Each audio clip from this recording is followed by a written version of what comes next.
Hello guys, I'm Nika. My YouTube channel, Grandma Nika TV. If you are new in my channel, please thumbs up, subscribe, then bell all to receive notification have video upload. Thank you for coming. Today guys, we're going to cook motherwort soup or damong Maria. Just follow what I'm doing and you can also enjoy the benefits of this yummy and nutrient soup. Ngayon naman mga bes, magluto tayo ng sabaw na damong Maria. Ang ginawa ko mga bes, binabad ko siya sa asin na 10 minuto. Kasi binili ko yan sa palengke. Hindi ko alam kung saan nila pinita.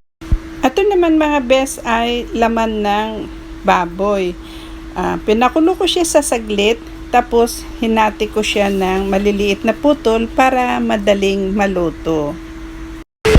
At ito naman mga bes ay yung minatamis na winter melon. Parang kundol ba sa atin dyan sa Pilipinas. At ito na mga bes, lahat ng sangkap ay naka-ready na Maglagay ng tubig sa kasirola kung saan iluluto ang sabaw, yung sakto na pangluto na kasya sa taong iinom kung ilan.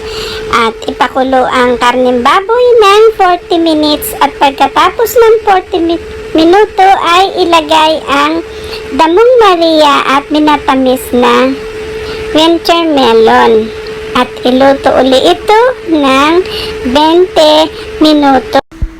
eto na mga bes, luto na ang masustansya at masarap na sabaw. Ito ay pwede ring gamot.